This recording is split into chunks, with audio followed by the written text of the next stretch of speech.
and welcome to the Fostering Social Impact series. My name is Rosita Marinez, and I'm the founder of Housing UR Consultant, better known as HER, and your host today's discussion. This series aims to highlight leadership journeys, elevating emerging voices, and examining how mentorship, sponsorship, and system innovations are shaping the future of housing, behavioral health care, and the nonprofit sector. Through these conversations, we seek to share practical insights and lived experiences that help professionals advance equity and strengthen communities. Before we begin, I want to thank our speakers for joining us today and for sharing their perspectives and leadership experience with our audience. Today's discussion will focus on behind the systems, the power of Black leadership in housing operations. I'm excited to introduce our special guests. Today, I am joined by three amazing guests, Duane Dowden, Eric Alston, and Rhonda Huller, each offering a unique perspective on leadership and operation. So, with that being said, which is a lot, I want to lead the conversation of you all introducing yourself, saying who you are, what you've done, and something that the audience, that you want the audience to know about yourself. Anybody could kick it off. This is more of a conversation than a Q&A. All right. Well, good afternoon, everybody. Good evening, Rosita. My name is Duane Dowden. I'm the director of operations for a nonprofit in New York City. I've been in housing since about 2010, 2009. Everything from counselor, residential, to my current position. I'm also a veteran, which is pretty weird because a lot of my friends, given what my past was in the military and me being a social worker, it's definitely two opposites, but I think they kind of coincide. So I'm excited to be here and can't wait to get started. Thank you, Duane. And just to add to that, Duane is the Director of Operations for ICL, better known as the Institute of Community Living, or vice versa. And so he's been really invested in the infrastructure at the organization. And I see Eric. Eric, you want to tell us who you are? Well, we know who you are, what you do, and a fun fact from you, or something that the audience would want to know about you. Absolutely. I am Eric Alston, Vice President of Operations for HSNY, which is Housing Solutions of New York. I've been in operations my entire career, very diverse background in operations from college basketball to schools to nonprofit to where I am now. And then, so I've been doing that for a very long time. And then, fun fact about me, so many. I love to roller skate. I grew up in a roller skating family. This past weekend was a big roller skating weekend, so got to see a lot of my friends, a lot of my family. Got a chance to just, no, I would say let my hair down, but nothing there, but a chance to just enjoy and not really think about life, but have some fun. But yeah. Thank you, Eric. And Rhonda? Hi, everyone. I'm Rhonda Fuller. Currently, I'm a senior manager working on a PACT initiative in the city with NYCHA. I have been in social services for 25 years. Fun fact about me is that my brothers call me a catnapper. I love cats. I take in a lot of strays and I'm going to try to keep my cat off the camera. So if you see him and you see me bend over, it's because I'm trying to push him away. But yeah, I love what I do, social services.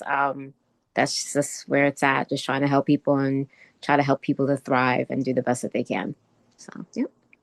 I want to thank you all for taking your time, just to meet and talk about, housing operations and the importance of each of the role of being in operations. So, why don't we go into people, our audience, better yet, understanding what is housing operations, right? Because everybody has a different understanding to what housing operations is. So, how would you define housing operations beyond facilities and property management? So anybody could take a stab at that question.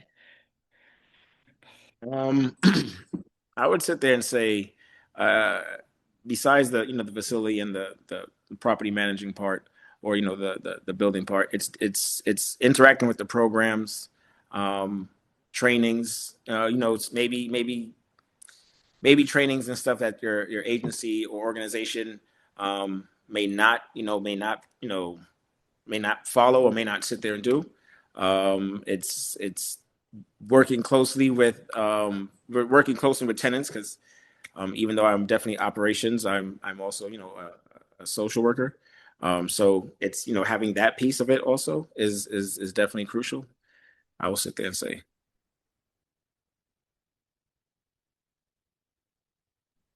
Yeah, no, I agree with Duane. Operations is not just about the how things are flowing in the building. The first thing that comes to operations is, oh, you got to fix something, something's broken. It's more than that. It's a whole part of everything that's going on. You can't function without operations. Everything comes center to operations. So social services, being a social worker, working with residents, tenants, you have to make sure that everybody is safe in the building, that they're getting the things that they need to make sure that their apartments are correct or that they're receiving the best services. And so operations encompasses more than just, oh, someone getting a porter to fix my apartment or something that's broken in the building. So. I agree with Duane and Rhonda. Operation stability. If you hear what both Rhonda and Duane said, we in operations create stability, whether it's for our residents, clients, staff, the organization as a whole, and it's behind the scenes, very quiet, putting out fires that people sometimes don't even know exist. So being very proactive, and at times being reactive, but with a plan, strategically reactive. That's a big part of operations, and then at times you'll probably go through something for the first time and then you'll probably see it again throughout your career. So if ever you're going through something and it's like, "Oh, we never did this," that's also an opportunity to learn, to tune up your skills and continue to get better, but really to create that stability. And if that situation happens again, now you know what to do. Yeah, absolutely. I also want to add to what you all said is that, housing operations or the operations just goes beyond the buildings, right? The buildings and the structure. It's more about creating a sense of belonging, not only internally for the teams, but also for the tenants being serviced as well and keeping them housed safely and being able to thrive in the community. Because usually people always think about, oh, they do all the nitty-gritty stuff in terms of like repairs or being the liaison between the super or property management and the organization. It goes beyond that. In addition to that, being Black leaders in the community as well comes with its own complexities, dealing with people who really don't understand our communities and our cultures and systematic oppression that comes with the whole aspect of being unstably housed or being chronically homeless and dealing with either mental illness or other psychosocial factors. So with that being said, like and this is something that Eric, you mentioned about like working behind the scenes. What are the invisibles, and I say that in quotation, responsibilities of an operational leader? Ooh, the Invisibles. Wow. Yeah, go And I ahead, wouldn't say Rhonda. the I think intangibles we because all it's for the forefront, but many people see it as behind the scenes better yet. Because no, you're not invisible, and I want to correct that. It's more about like, okay, we know operations there, but the forefront usually are, the people in the executive leadership chair as the CEOs. You have the social workers, the case management team. You guys are really the forefront, but many times not being acknowledged in a lot of the work that you do as being someone who did operations for a long time as well. So I do want to correct that because it wasn't the right or appropriate language, because at the end of the day, operations does more than what people think in its overall context. But that's why this is important to get that message out there Mm, because it is more than what is from the eye. You mm, know, if a client is not doing well and the staff are not there, like some staff go home or like in the shelters 24/7, but sometimes the overnight staff may not see what's actually going on. Someone being there to go and check on, make sure that the bathroom is good. Somebody might be in that bathroom. You may not have decided to go into the bathroom, but somebody from operations went in there to fix something and they were able to report that this was going on. Something that small.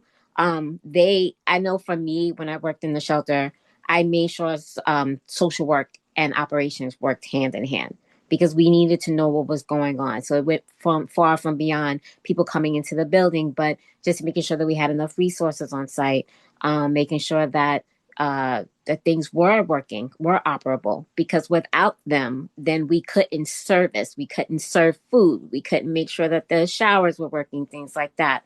And then just making sure that funding's coming in, because you can't run a building without operations.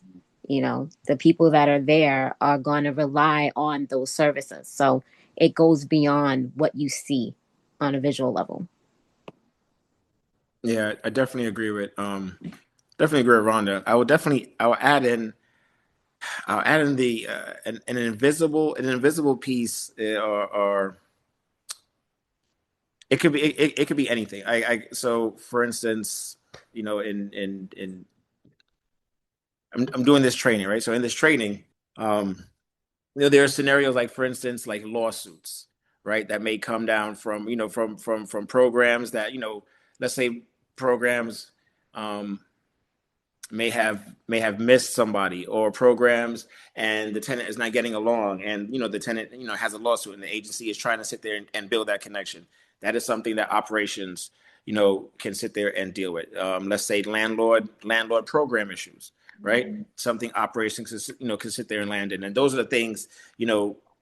It kind of conflicts sometimes, because if for agencies, you have different hierarchies, and then you have operations right here, and then you have like VPs and everybody else, and then so sometimes it could get blurred, because people some might sit there and things that you're stepping on their toes, or you're trying to override them, and then they will try to override you, which kind of slows things down. A lot of times those are sort of like the invisibles, that kind of come with the job. But as long as you kind of stay even keel, and realize that these are the things that's going to sit there and come, like Eric said earlier, being reactive with a plan.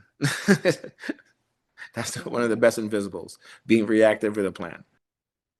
And Always have a plan. Always have a plan A, B, C, D. And then when you get to B, make sure you start developing E. yeah, That's invisible. there you go. And then also the process. That's a big portion of the invisible part. A lot of times, operations, or majority of the time, will get an issue, and then when everything is done, we give the results of the issue we help rectify and solve. But the whole time, not knowing what it took to get those results, to achieve what we are looking to achieve. For instance, we came out of a very cold winter, one that we haven't had in a decade or so, with multiple snowstorms and everything. So, like, boiler and heat were a hot topic, no pun intended on that one, this winter. But the times when it was a snowstorm and the boiler went out, but nobody seen the process in the middle of what it took to get someone to the site, to get a vendor, to be on the phone with multiple vendors, one telling you, I have nobody in that city or anywhere near you right now that can get there, but calling every line that we can until we find the resolution. Because also a big part of the invisible is, I feel, the compassion that we bring with operations. If someone's in the right field, you can tell, because our mindset would be, would I want to be living there tonight? Or if my family was there, would I want me on the other side fighting to get the heat back on with urgency, as if it was their own home? So that big portion is that process from A all the way to Z, but from start to getting it done.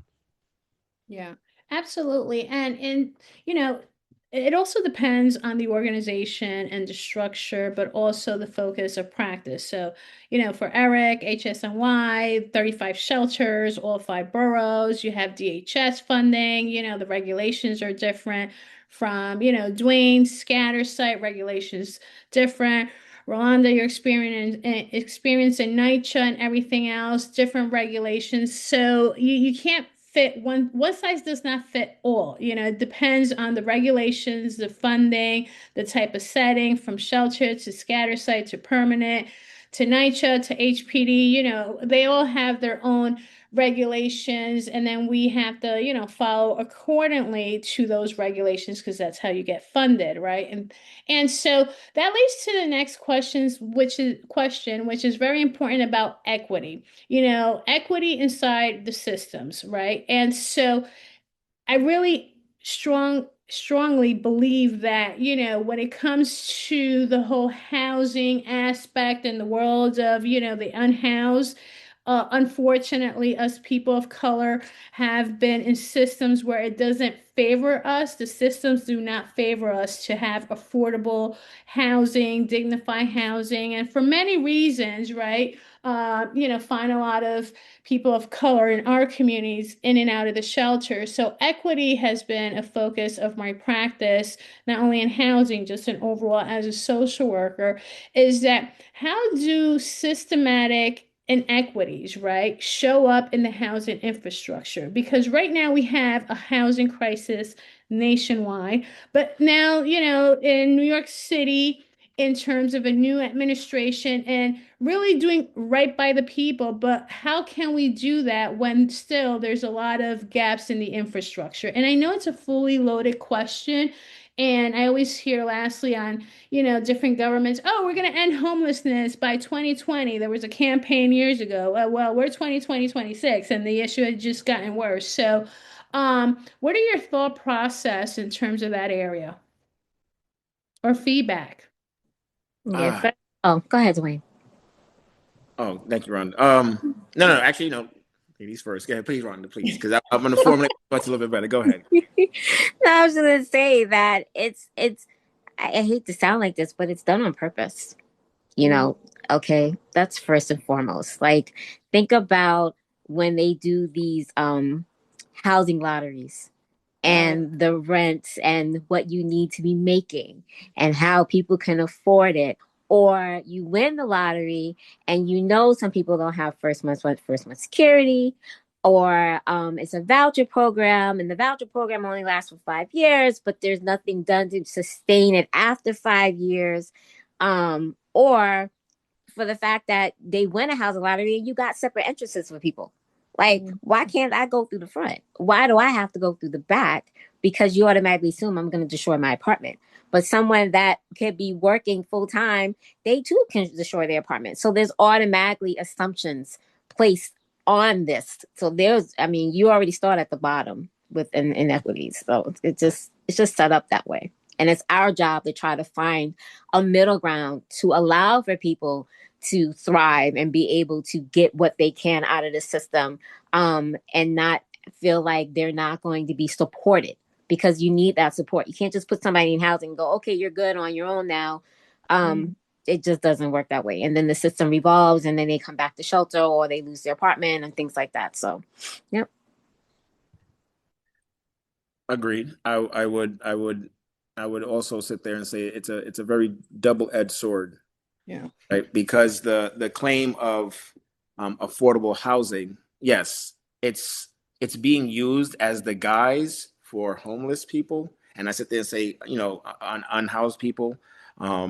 But in all honesty, when you look at who the housing is actually going to, it's actually able-bodied people who have jobs, and they're like, I just don't want to sit there and pay $4,000, like, right? So they like I said, it's a double-edged sword because the housing that is offered by some of the same landlords that are building these beautiful buildings, which the city sits there and sits there and says, well, hey, if this landlord is giving you a hard time or so and so, we're going to sit there and do something about it. And you laugh and you sit there and see the same landlord go build a beautiful, big building. The areas that we are housing people who are unhoused or who definitely need the support are in the same areas that they're struggling in, right? So and I kind of to me it reminds me of somebody asking for a glass of water, right? You want a glass of water. I don't have to give you. I never have to give you. I never said I have to give it to you in a clean glass. You understand? Like I'm gonna drink out of a clean glass, but you just want water, so I just gave you some water, and that's where the double-edged sword is, to me. And that's the difficult side. That's the difficult part, because when it comes to operating, when you sit there and when you do sit there and see people who are trying to sit there and who are improving themselves, and you're like, okay, well, maybe we could try to sit there and get you some better housing. You always got to hit that brick wall, because most people would rather sit there and keep the low, the low rent because of what is it, the The Anyway, AMI? yeah. When you have that set amount, Yeah. when you have that, yeah, when you have that, rather than sit there put somebody in the new building where a studio is going for $4,100, and that's right now in Brooklyn. I know somebody who a studio in Brooklyn on Atlantic Avenue, $4,100 for a studio. Ooh. But like even Rhonda and Duane hit on equity.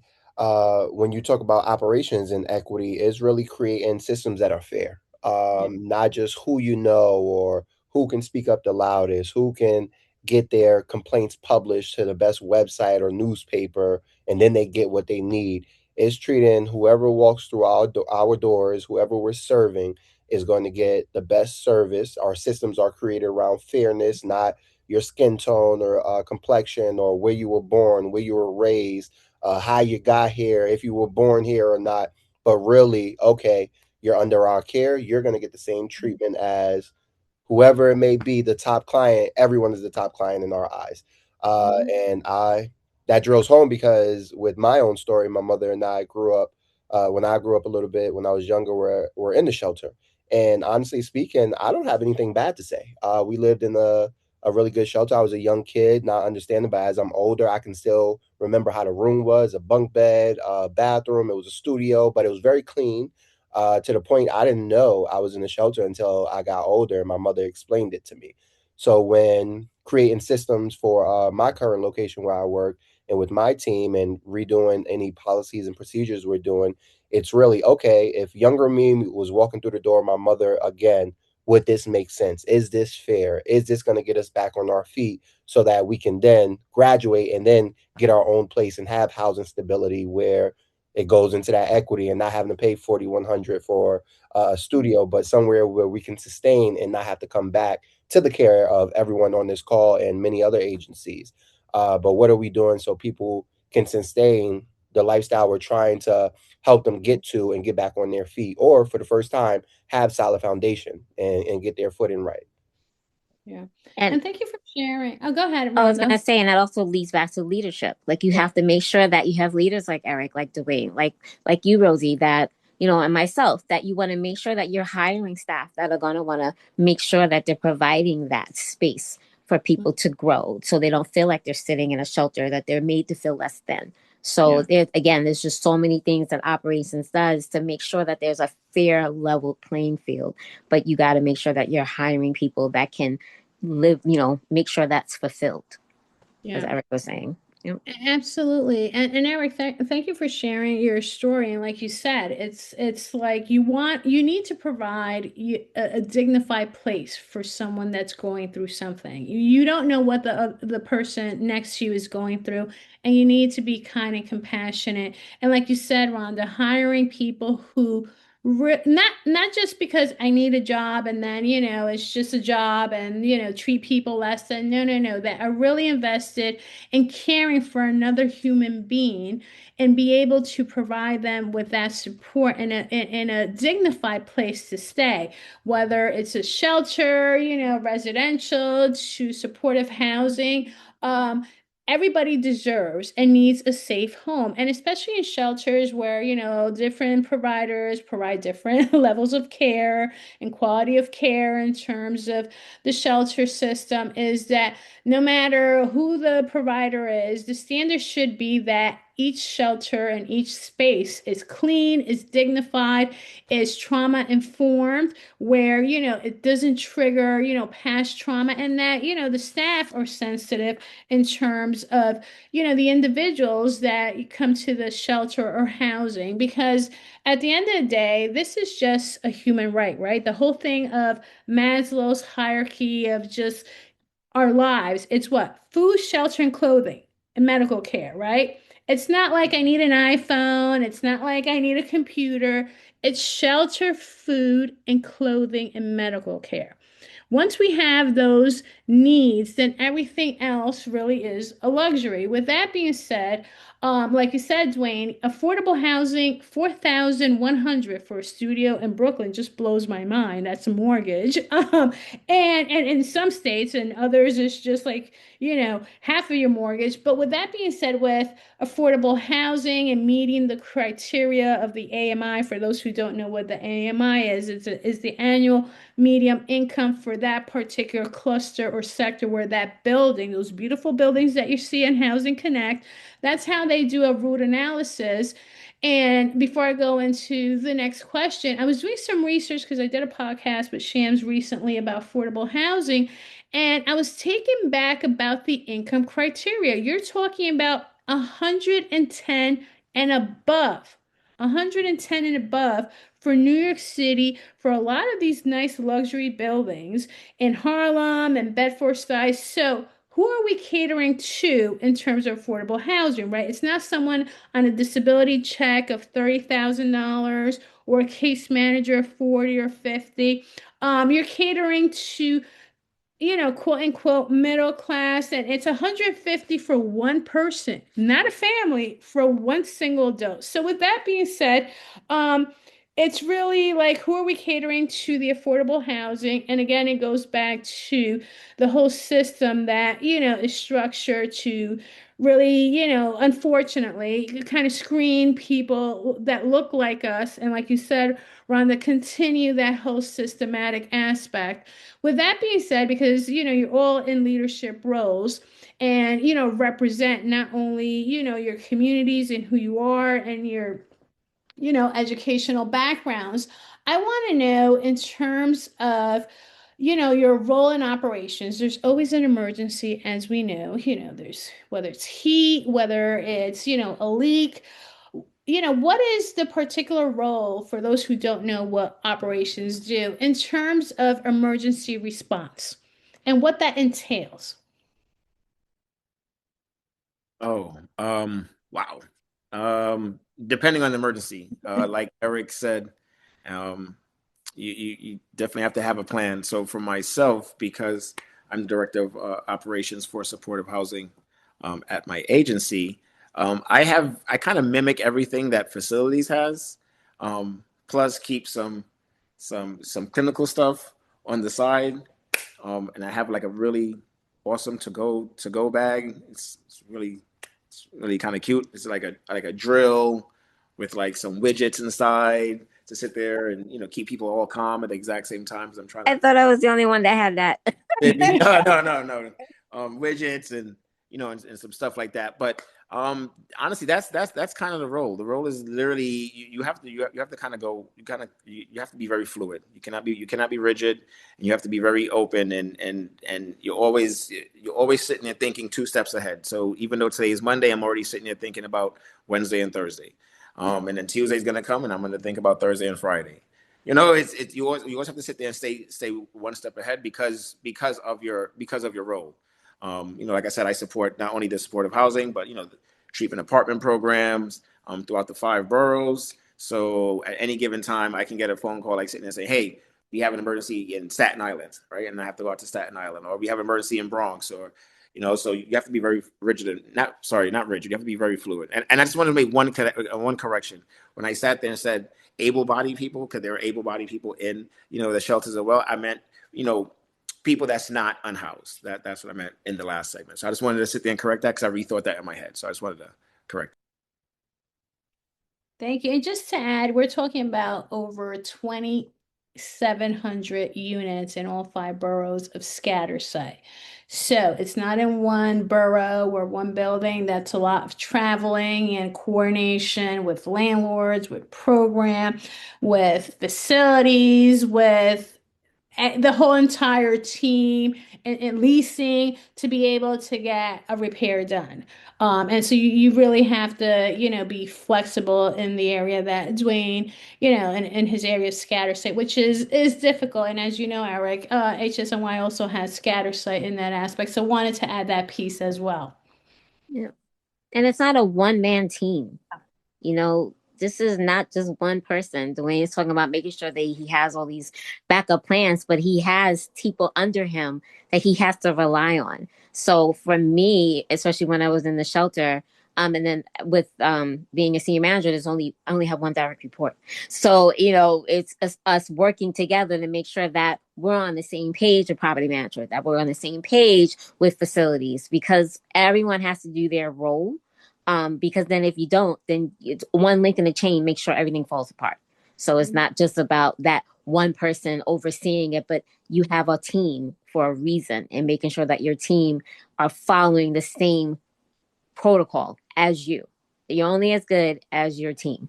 You need that support. So that's important. And I'm hoping that Duane and Eric both have supportive teams behind them. I'm sure they do, because they appear to be excellent leaders. And so making sure that you get everything done, you got to make sure that you have a good team behind you. Well, I'll just say this: it's myself and somebody else, and hopefully I'll be able to get somebody else under the team. But what works well with me is I have great connections with a lot of the programs. I know a lot of their upper staff as well as their lower staff, even though they don't really like me knowing the lower staff. But I make connections with everybody, so I'm able to always find a door. So Right. with myself and my other guy. Plus, the support of the programs, it works. But you're definitely right. A team is definitely important. Absolutely. And so within that, 100% agree. The glue to all that is communication. Yeah. The big thing you can end up, even though we're all in the five boroughs, I'm in the Bronx right now, but I can still handle business in Brooklyn. Why? Because the communication with the team. If we have a super on site, if he's able to get there to the building, or she's able to get there in case of emergency, my first line of communication is going to them. How far are you? How quick can you get there? Okay, if they're not in, like Duane said earlier, the plan all the way from A to Z. So who's plan B, the contingency plan, if this person is on PTO vacation, or who's plan C if this person so happened to call out while this other person's on vacation and they was covering. So all those steps. But the biggest thing is communication, because it ties in, Rhonda said it best, is a chain. It's not just operations when an emergency happens. Programs has to let, in my case, sometimes DHS or HRA know what's going on in real time. So they're waiting on the operations for an answer. And a lot of times I know very much operational mindset could be, I'll do it myself. I could do this. But like Rhonda said, if you have a really great team, people are doing it with you. You can't do it by yourself. There's no one man, one woman team. But the big thing is communication across the board. And it also helps to see if systems work. Let's say you go through something. I keep bringing up the winter because it's a great example. Now, after the winter is over, it's spring now. We get to look at what worked during the winter time. So, like Duane said, we're thinking days in advance and seasons in advance. So we're already thinking next winter, what can we change that didn't work for this past winter? Just like summer's coming up, we already assessed last summer versus this, what we're going to be looking out for, the trouble spots, the areas, cooling centers, everything like that. So really just being prepared. But if you take one piece of that communication away, we just had an example of that at the job. Somebody didn't let us know something was happening on site, but luckily we had someone else who did let like the site director know, and then they called me. But I was like, thank you. And then you have to have a conversation about the communication and the breakdown of that and what that looks like moving forward. So that standard and keeping that communication amongst the team is big when it comes to solving emergencies. Yep. And keeping a calm, cool, collected Mhm. stance. You can't get angry. I mean, you get angry, but don't show it. I mean, you listen, Eric, you just somehow no one didn't communicate with you. You could have blown up on them. You could have lost your control, your cool. Keeping a level head. Yes. Operations. That's again that unspoken. You don't see it happening behind the scenes. You're staying calm and cool and collected through everything. It makes things run a little smoother. It gives more make sure that your staff feels more supported, and then the residents are appreciative of it. The tenants are appreciative because they know at the end of the day everything is being done as quickly as possible, but no one's panicked. And so it's kind of like, okay, I'm in good hands. I'm in a good building. I'm secure. I'm stable because I know someone's going to make sure that things are getting done without this fear or panic. Yep.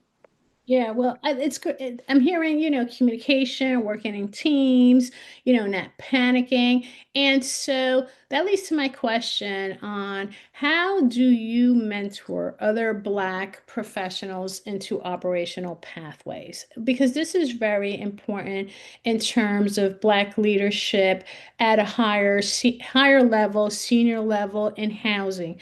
Because as we know, we see, the C-suites, SVP, levels like that. They don't look like you and I, right? And so, how do we promote more Black leaders to be in these spaces when 80+% of the staff are Black and brown individuals and our clients as well?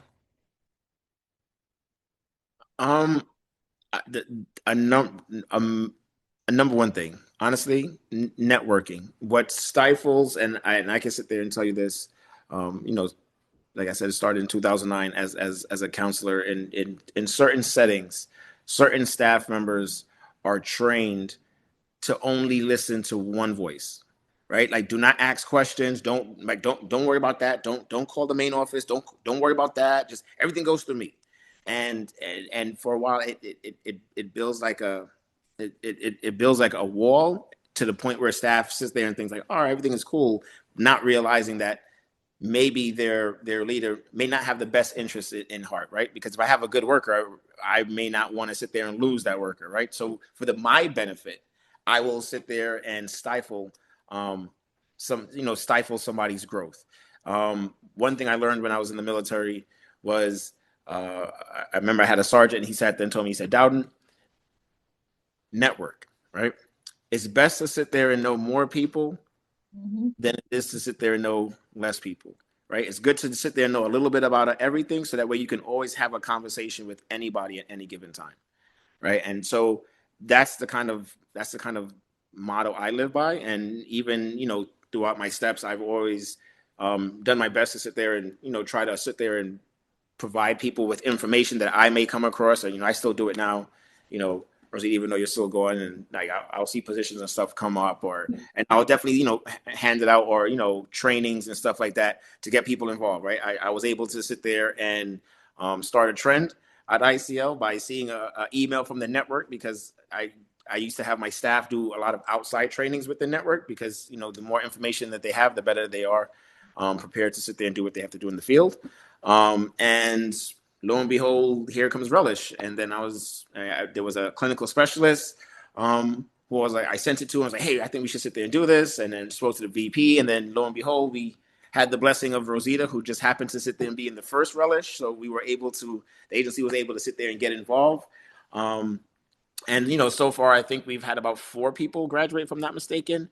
From that program, which is a good start. But it's honestly, it's just networking and having people believe in themselves to want to sit there and drive forward. Because honestly, I'm in the position I'm in right now because of people in the agency who gave me a chance. Like I said, my resume before literally sat there and said, jump out of airplanes and kill people, because that's what I did. I'm going to be honest with you. I was a paratrooper with the 82nd. I did everything from Kosovo to Iraq to stuff I can't even sit there and discuss. So I'm not telling a tall tale. And if it wasn't for certain people in the agency giving me an opportunity and then believing in me and then pushing me forward, I wouldn't be here. So my thing is, who am I to sit there and stifle somebody else's growth when somebody gave me a chance? But unfortunately, what happens to a lot of, and I'm going to be, just in my opinion, what happens to a lot of agencies, the reason why it's so stacked differently is because, unfortunately, we kind of stifle ourselves, right? We had a lot of Black leaders that get to a certain point, and then not so much turn a blind eye, but then kind of get threatened by people growing as well. So they start to sit there and stifle people. They try to sit there and form cliques. They basically try to protect themselves rather than, and a lot of times they kind of forget where they also came from. So that's my thing. Sorry, I take up a lot of time. No, it's okay. This is good points.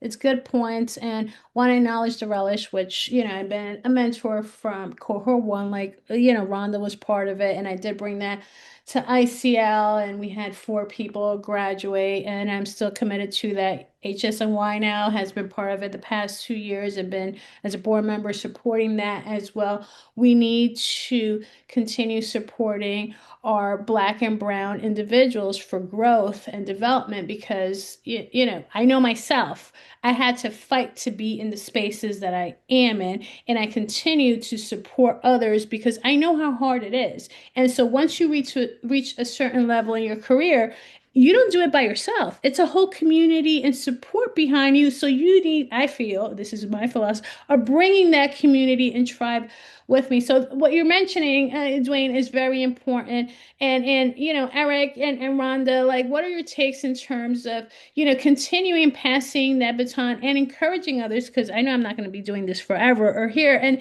we need to encourage people to say, hey, I could be a CEO. I could be a VP of operations, and I will be. Not that I can, I will be with the right support and systems in place. Yeah, it's something I love to tell my team, and this is my first time being a VP, but I've been director of operations and other titles as well. Is when I sit with my team, I tell them we're not going to work together for long. When they first heard that, the current team I have right now, it's been a little over a year, and they look at me and their face kind of is a little screwed up. I said, not like you're going to get fired or anything, but realistically speaking, my job is to get you better, to understand and sit down and talk to you about your career path, your career goals, and get you there. There may be times I'm the coach. So there may be times everything's going well. You're doing great on the court, but I may see a little something that can stretch you further. And at the moment, you're not gonna like me. I'm not doing anything to verbally discourage you or anything like that. But I'm putting just a little more that's going to stretch you, putting you in an uncomfortable situation because I know you can do it. And I've had leaders do it with me, and it was in the moment like, oh my goodness. But then I look back and I'm like, thank you, because it's always the first time for someone. A big thing I love to do as well is share my mistakes with the team throughout my career because someone told me this, one of my mentors a long time ago, is the best thing you could do is learn through someone else's mistakes in life and career because you would avoid a lot of headaches that people already went through for you to thrive. Instead of saying, I'll figure it out and reinventing the wheel, some areas you may have to, but there's a lot of areas you can avoid if you just listen.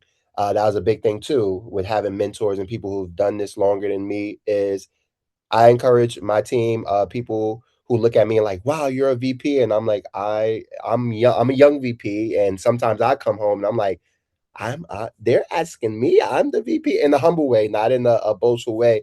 But I tell my team and anyone that I talk to the same thing. That can be you if you just one. Dwayne said it best: networking, putting yourself out there. People love to work with people they get along with.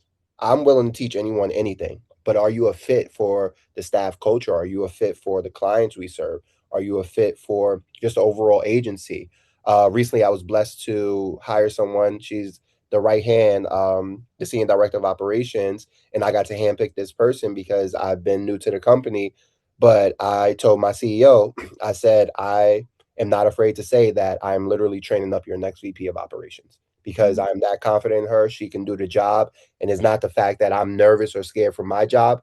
I also have a goal to get better. So I shouldn't be in this position 20 years or things like that. I should leave it better so that better than I found it. So whoever's next, they could come in and say, all right, thank you, and take that baton and go even further. So I like to encourage my team, anyone that I'm talking to, anyone that may be looking of, well, how did you do it?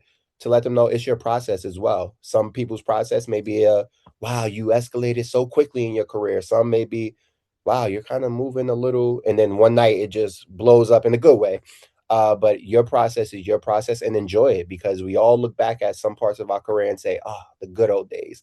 But in the moment, it wasn't the good old days. It was the get me out of here days. But really just enjoy that time.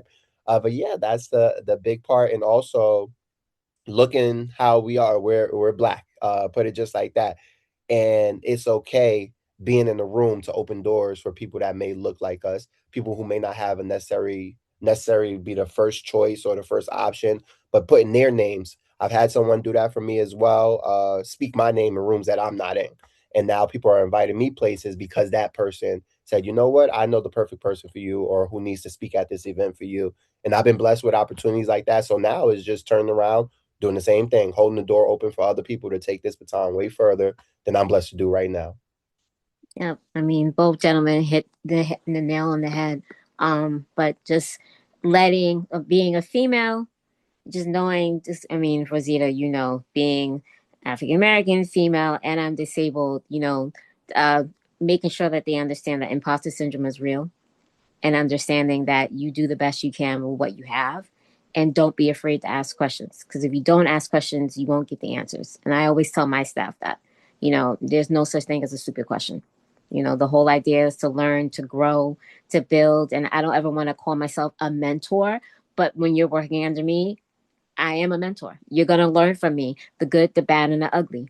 And so you take it as much as you can grab, and, just definitely ask questions, and just be strong, and know that you can do it. Don't ever sit there and say that you can't, but I think that's where imposter syndrome comes in a lot. And it's not addressed as it should be. And so maybe opening up the doors on a conversation of that is not just a female thing. Men go through imposter syndrome as well. Though we don't really talk about it like that, make it somewhat like it's a female thing. But it's not, it's an every person thing. You think you're unable to do something because you've never done it before and you're afraid to put your foot forward. But, working and asking questions and just finding someone that you can confide in and talk to, walk you through it, that's the best way to go. Yeah, absolutely. And I'm glad you mentioned that, Rhonda, about imposter syndrome because it's real. I hear some people say, well, I don't have imposter syndrome. I'm like, you may not identify it to the degree that you want to acknowledge it, but particularly people of color, we do go through imposter syndrome of like, oh, you're not good enough. So you have to like, work 10 times harder because I did. Or you're too young enough. Oh, you're 24 with an MSW. What would you know about like, clinical work or whatever it is, been there. Or, just being like, oh, I know more than these people and I'm doing their job, but I'm not getting paid or they're stealing my ideas right here. With that being said, it's, we need to acknowledge those things because they do happen, whether you're male, whether you're female, it does happen. With that being said, as we close up, I want to hear about like your advice and legacy. What legacy do you want to leave in your career, especially in the housing sector? Ooh, that's Uh, a good. yeah. Go ahead, Eric. I'm Go gonna. ahead, Eric. What you got? I was going to say for me is being a server, a servant leader. That's a big portion for me when my time is said and done here on this earth. I want people to look back and say he came through when I needed him, or even if he wasn't able to be there, he still came through. He checked on me. It wasn't just about business. It wasn't just about getting a task done, but he really cared about me. Uh, Sometimes he would do it himself to show that it can be done and he's not above the program, as we would say, or bigger than the program. But he's willing to do what he's asking me. Uh, but really, also a big part is humor. Like that's another little fun fact. I love to make people laugh. And if we could be in a work setting that we're coming to every day, we're providing for our families and we're providing safe spaces for clients, for staff. We have so much going on. We're basically locked arm in arm. But I love to make a workspace that people can be them authentic selves and they can have fun while doing it. It's stressful enough. We don't need me sitting there micromanaging how many times you laughed a day. If the work is Mhm. done, I don't mind that you're spending time with other departments. The work is done. So if someone says something, what are you going to say? I can show you the work is done. Yeah. But that's a big part, that legacy, and also very encouraging. Like I want to be known to encourage the next group of leaders to step up, and there's going to be a space for them. And whatever they don't see, they can create. Awesome. I want to be known as the person that cared about her staff and went always above and beyond and never asked them to do something that I wouldn't do. I would never have someone do something that I have never tried, done, seen, attempted. If I've never done it, we're gonna do it together. So, I've always been the I in team does not exist for me. It is team all the way around, from being in operations, working in social services, therapy, you name it. That's what I would be remembered for. That she definitely was a team player. She always made sure that she had everyone's best interest at the heart, and that she never did anything. She never put anybody above her. And, it's making sure that we all are doing this together. And I wouldn't ask you to do something that I would never do. I'm kind of enjoying my legacy right now. I'm not gonna sit there and lie to you. I'm gonna be honest. Like I said, starting in housing, with the agency since 2009, I still see clients that I was their case manager when I was their counselor, and it's when clients are able. Let me stop saying clients, right? When our tenants, right? When our tenants can come up years later and be like, "Oh, Duane, what's going on?" We can sit there and laugh and joke. That's a good feeling, especially knowing where they were, right? Even in my old program, um, when I first took it over, I remember I always said my very first day was a dead body, and it was crazy because I have to make the call to the family, and I'm like, it's my first day, like I don't know this person's name. I didn't really know anything, but just to flip into that mode and to sit there and see where I left the program off. Having DOHMH take some ideas that I came up with and promote it to other agencies to use it in their substance abuse programs. And then, like I said, just to sit there and see the clients now, and the rapport and stuff that we had. There's nothing negative. I see other staff members and tenants are like, hate you and stuff like that, but then me, it's straight love. So that honestly, that's the legacy, to be able to actually affect change and do the change and actually see it, right? I think a lot of times in this field, people are more happy with oh, I tried, rather than I actually did it, and I think that's crucial, because the one thing which is definitely invisible that I think operations needs and has is the caring aspect, right? At least for me, at least for myself, and just by listening to Eric and Rhonda, I definitely can sit there and tell that they definitely sit there and care too. But it's definitely the caring aspect. You cannot teach caring, and that's one of the legacies. I would like to sit there and say, as a program director, I have had plus interns. I think everybody at this present point either has their MSW or is either a program director.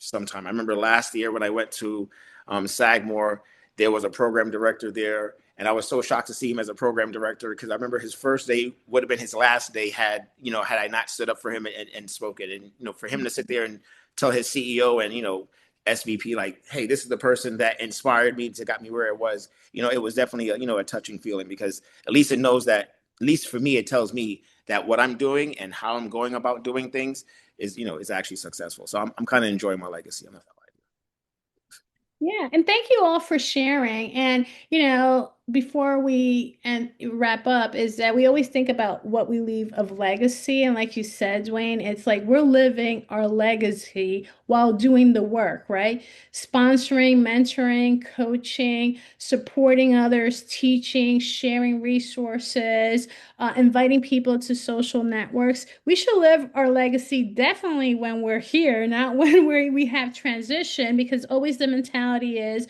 like, oh, what am I going to leave when I'm not here? Why not, live through your legacy now, right? And make that change. And so I like that whole thing of now, not like when you have transition and longer here. So changing that perspective of the here and now while you're here, other than when you have moved on. With that being said, I really want to thank all of you. Thank you, Duane. Thank you, Rhonda. Thank you, Eric, for, sharing your experiences in terms of leadership, your insight about housing operations. I do want to dedicate this episode to Fred Shack, who was a colleague, a mentor, a social worker, someone who really, invested his life in ending homelessness since 1975, and continued to do so even after the fact. So I want to, just have a moment of silence on his behalf.